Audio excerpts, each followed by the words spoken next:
Hi everybody, welcome back to another episode of our Dungeon Boss Hero Spotlight. Today we're going to be taking a look at Black Diamond and her recent epic release.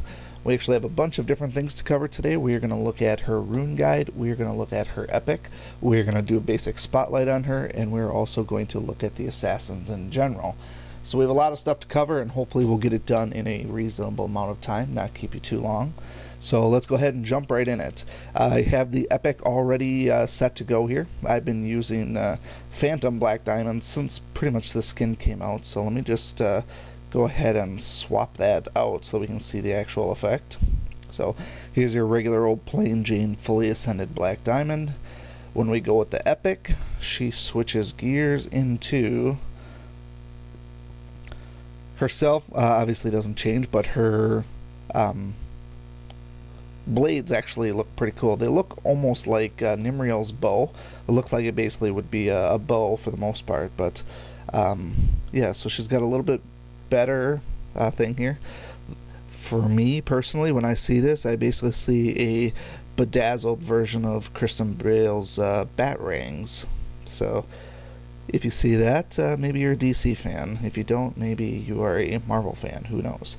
Anyways, her epic is a health, defense, attack. This is going to be a 30-20-20 max health, defense, and attack, which is a rather interesting one because Black Diamond, at her core, when we look at her base abilities, or not her abilities, but her stats, she has a rather underwhelming attack, and she has a rather, in my opinion, underwhelming defense. Her max health actually stands out quite a bit. When you start comparing her to other people who are widely considered to be high health heroes, she actually holds her own against them. Her base health is actually, I believe, higher than Grognog's base, and a lot of people consider Grognog to be a high base health hero and base defense. So playing into her health seems like that is going to be a big thing with this particular epic, and how you're going to go about using that, I don't know. The only thing that really comes to mind at first glance is doing something with Meryl, for example, with the highest health person. I can't remember if Meryl forces it to be a tank or not, but I know it's health related. But I don't get on the Meryl train, so don't quote me on that one just yet. Anyways, so health, defense, attack. So in terms of those stats, her health actually is her best one. Her attack and defense are moderate. But what most people are looking for when we get into actual epic reviews is tell me about the effect. So the effect is going to be that ultimately 30% chance. It is going to deal 2 times damage and add a 50% crit to all allies. So before you get too carried away with how awesome this is, let me just point out one thing here quick. I apologize for the scrolling. It sometimes just does not want to cooperate. I think my device is rapidly becoming kind of obsolete. This is not a passive. Notice with Igorok, it is a passive Epic Shatter Team. Black Diamonds is not a passive bonus damage to her allies. That is a proc that happens when the Epic triggers. So don't get carried away with it. In fact, that's going to be the one reason why I myself don't pour a ton of resources into Black Diamond, because I'm going to see this here, and the mechanic on this, while the 2 times damage is nice, that's going to be based on a base attack, and then adding the 50% extra crit damage. That's kind of like what we see with her at her core, as well as somebody like Pygnius, who has bonus crit damage as well. So that little bit of extra damage, that's obviously nice for your other heroes. I'm guessing that particular buff lasts for a couple of turns, and so you'll get some extra damage out of it, provided that you're doing basic attacks to actually trigger it. Now, in my opinion, when we use Black Diamond on PvP attacks, you're obviously going to be using Blade Storm on the first attack, and then you're likely going to be doing a basic attack after that on the next couple of turns, provided that she's actually still alive. Because of her low defense, regardless of what her health is, I don't know how viable she's going to be as a PvP attacker. I just don't personally see it, to be honest. PvP defense, certainly not going to help you at all there other than just having the stat boost, but she will at least get to do her 1-2 punch. And now, back in the old days when we had Black Diamond and Kira, that second round assassinate was brutal, because at that point there's not many people left with a ton of health after they got the Kira treatment and then the Black Diamond treatment and then usually a Rocky treatment. It was is pretty brutal in the days. I think a lot of teams now can really handle the high damage, and with her low attack and also being a light hero, she's not going to be an overpowered attacker in my opinion, especially with the way that the combat calculations take place now in that revamp, where there's a more focus on health rather than the actual attack and defense, or at least those things balance out a little bit more. So I don't think that she's going to be an overpowered attacker, which makes her basically underwhelming in my opinion. But that's her epic and her normal basic process. That doesn't mean that she's not valuable. So let's switch gears from the epic, which at this point here, I'm going to say as far as the epic goes, for roster power junkies and for stat junkies, min and maxing, yeah, go ahead and pour a little bit of resources in there. But as far as epic procs and the things that it does, I think this one's a little bit underwhelming. I wouldn't waste too much time on it. But if you are dead set on using Black Diamond, definitely pour the resources into it, because she has some other great stuff going on. We're going to talk about the assassins in a little bit, but the things to note about Black Diamond. This little guy right here. This is why she may be valuable to you. So the Master Assassin, allied single target abilities have 100% more damage on crit. So allied single target abilities. This is not allied assassins, this is not light allies, this is allies. So anybody who does a single target attack, they're getting basically double damage on crits. Now they actually have to actually crit, so I mean that's the one drawback to this, so it's not just free damage. But most people will find that it's very easy to get to the max crit. So I think that's going to pan out quite a bit. So somebody like, Furno or Agnon, a couple of those guys that just do incredible amounts of single target damage to start with, this here's going to make them even more potent. But again, there's the trade-off of actually then using Black Diamond on your team. So with that said, she does pair well with the other assassins. We'll talk about them in just a little second. In terms of her abilities, nothing has changed in terms of her abilities. Still Blade Storm, still Assassinate, which is great and all because it gives the additional attack based on death blows, but I don't know that that's as powerful as it used to be because there is so much health out there and so much defense where I don't know that she's getting too much from that. Same with this one here, buffing crit. This one was obviously great if you're running dungeons because it's going to make that other stat or that trait work well. But this is likely to never come into play in PvP offense, and it may come into play in PvP defense. But to be honest, I think she'll be dead by turn 3 in PvP defenses as well. So what do the assassins have that would make her a valuable asset to them? Well, every single assassin has this here, Martial Artist, increased crit and dodge chance, which is why some people may want to use her in terms of PvP offense and defense, thinking that maybe max dodge is going to keep her alive longer, and that's a pretty good argument. It very well may, and if you pair with some other people and get some evasion on there, she may be pretty viable. I know I've got a few guildies saying that assassins are pretty potent. Others are saying that they're easily beatable in PvP. I'm somewhere in the middle. I haven't found too many in PvP, but the ones that I did find, I haven't had no problem beating with the standard teams with like Emily and Agnon and such. So I haven't found that they're too hard to beat or they're too all-powerful on offense or anything like that. In addition to martial artists, which, like I said, all of the assassins have, they also have a particular technique. So Black Diamond has the surprise technique. Now this one is assassin specific, so all allied assassins gain a chance to apply off balance on basic attack. Is that great? In a PvE dungeon, maybe in PvP, off balance, you have to do basic attacks. If you're at the point where you're doing basic attacks in PvP, you're probably already at the end of the match, or you're dead already, or you're silenced by Balog. So off balance itself is not an overwhelming debuff. It doesn't do a ton. It does lower some attack, and I think it lowers the defense a little bit, but nothing overly great. Otherwise, Black Diamond, light allies gain martial artists. This is one of her other big ones. If you wanted to pair with somebody like Echo and Marrow and things like that, some of the other more common light heroes, I don't know if I'm going to go so far as to say we're going to see Sifu in there, even though he's got some pretty good revamps. This will also be great for Emily. Emily's in PvP all the time now, so if you want to try and build a team around Black Diamond and Emily, you could go that route. In my opinion, if you're going to go with the assassins, it's best to try and maybe do 2 of them. I don't necessarily advocate for a 3 assassin team just because I think you're getting away from the standard meta of PvP, and I think it's going to be too difficult to win. You can try doing all 4 assassins. I've seen that before, but I'm not hitching my way into that, to be honest. So if you pick and choose your teams and have some easily beatable teams, sure, you can do that. But I think when people are looking for that easy out in PvP, they're looking for that sort of auto win team.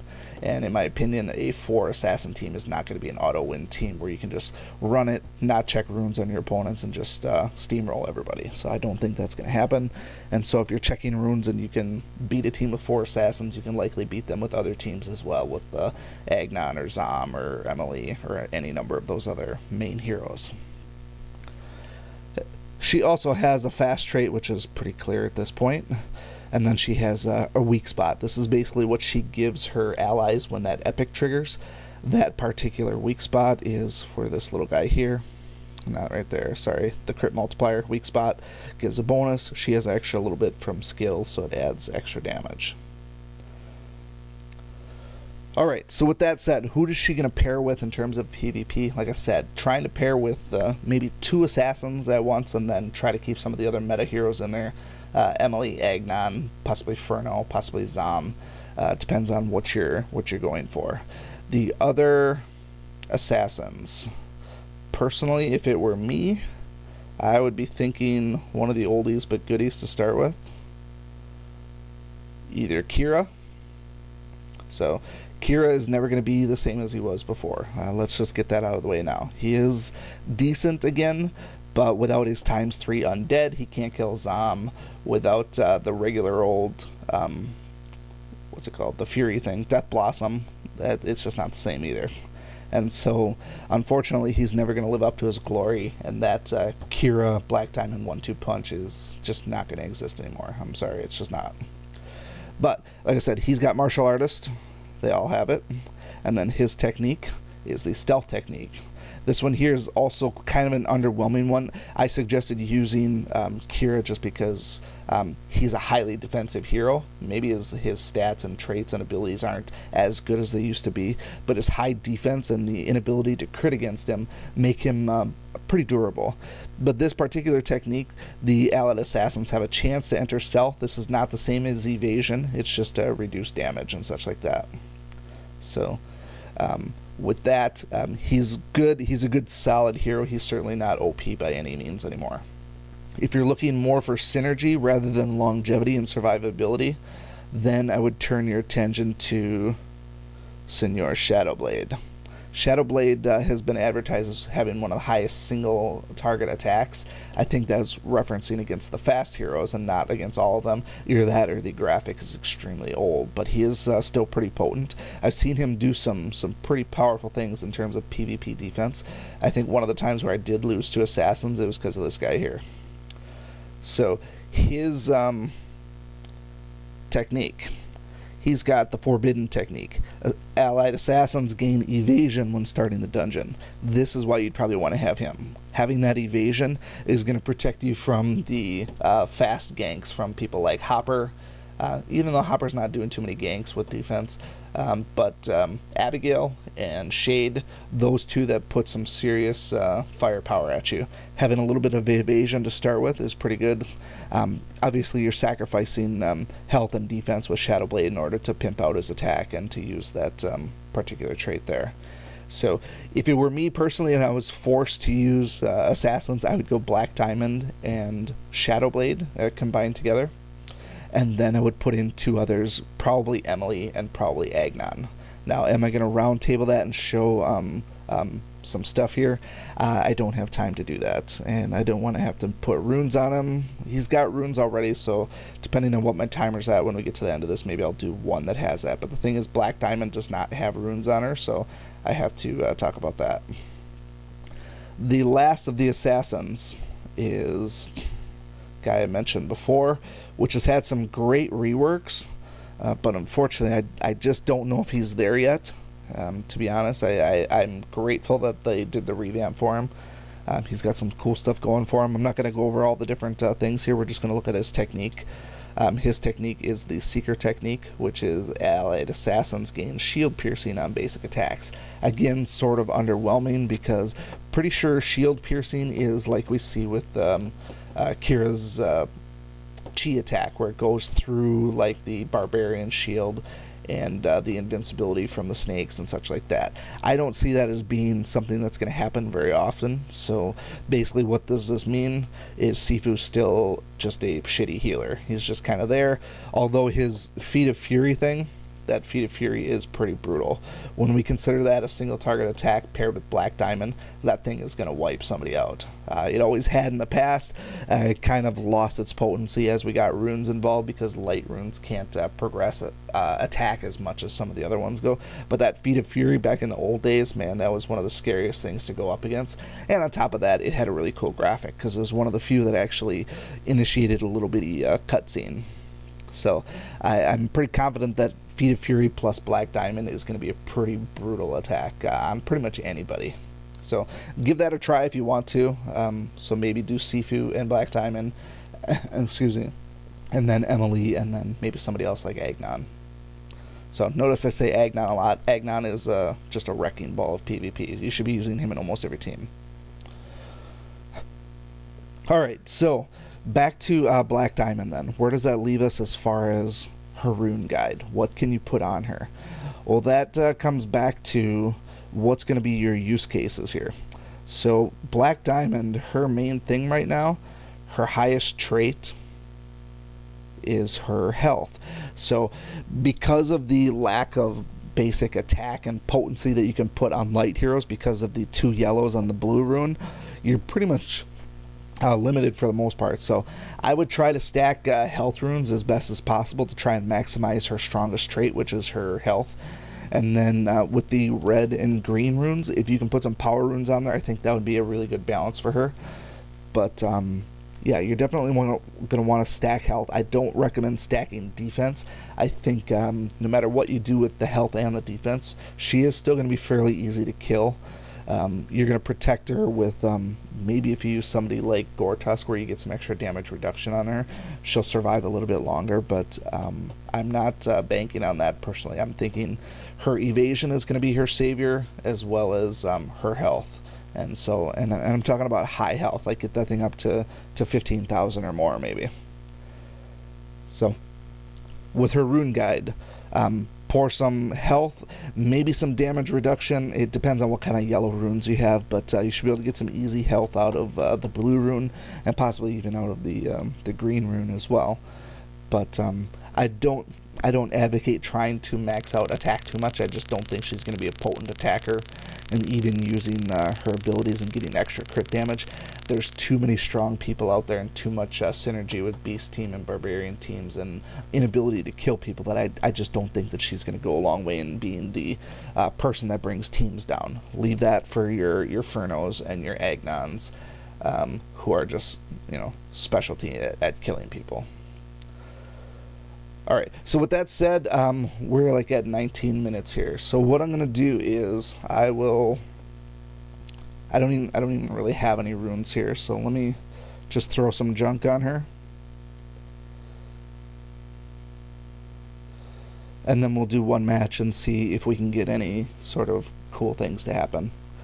I doubt the epic is going to trigger, so don't expect that to happen. But just seeing some of the extra damage coming in, that might be handy. And again, I'm not really picking anything specific here. I'm just picking runes that I have. And we'll start it with Taunt. That should be comical. Okay, so depending on who's available, we'll see if we can gank somebody. Otherwise, we'll go against a higher rune power one just to see how durable she is. I said I don't, especially with the runes that I put on her, I don't expect her to be durable. But we're looking more so at mechanics. And so this one is a 5400. Yeah, let's take on some barbarians. That's a classic example of what you're going to find in PvP. So team-wise, Shade is likely going to gank Black Diamond to start with. So Actually, no, because what's her name is going first. But with the tank rune, she is going to die, but that's okay. So we're going to do Black Diamond.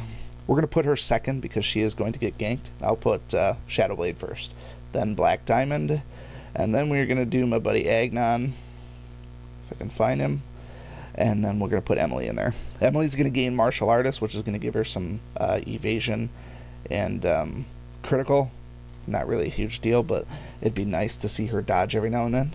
I have run into a few uncharacteristic dodges in my days. It's really demoralizing when you got everything going for you and then somebody like Furnace dodges, and it's just like, who's putting dodge runes on Furnace? It just makes no sense. And there's that one person, and I can also blame myself because I don't really check runes that well. You'll see this person here. I saw barbarian teams. They're higher than me. I didn't even check the runes either. So that's always nice. So that's good for us. So we're going to throw a little gank on there. This isn't going to kill Shade, but that's okay. I'm going to kill Shade with Agnon. So we will do something like this here and throw it on Drac. See, that's how strong Shadow Blade is. He's beast mode. Definitely use Shadow Blade. Alright. It's a bummer that he's got that stupid shield. Any of the barbarians would have done the same thing. Yeah, that basically did no damage, but she's not an attacker, like I said. Alright, so now let's kill Shade. And then we gotta do some res. I'm not gonna bring back... Oh, we're not gonna. No, I'm dead. Oh, I got the dodge, courtesy of the Martial Artist. So I got lucky there. Let's bring Shadow Blade back. I wouldn't recommend bringing Black Diamond back unless you ever seriously pimped out. Don't bother. So throw some extra damage on some people here.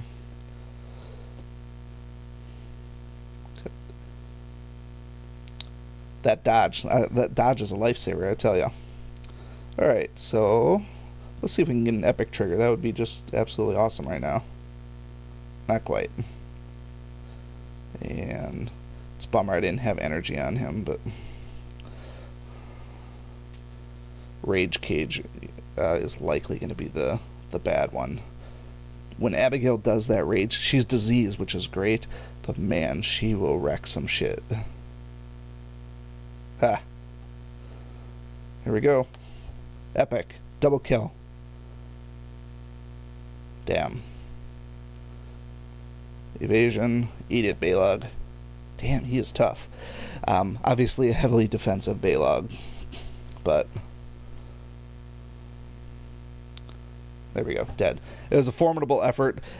Do some extra work with Black Diamond and that might be better, but you can see already that Martial Artist on Emily, that saved the match. I mean, had their Balog not been so tough, that would have been a win just because of those dodges from Emily. So keep that in mind as you pair up your assassin teams and determine who you're going to use.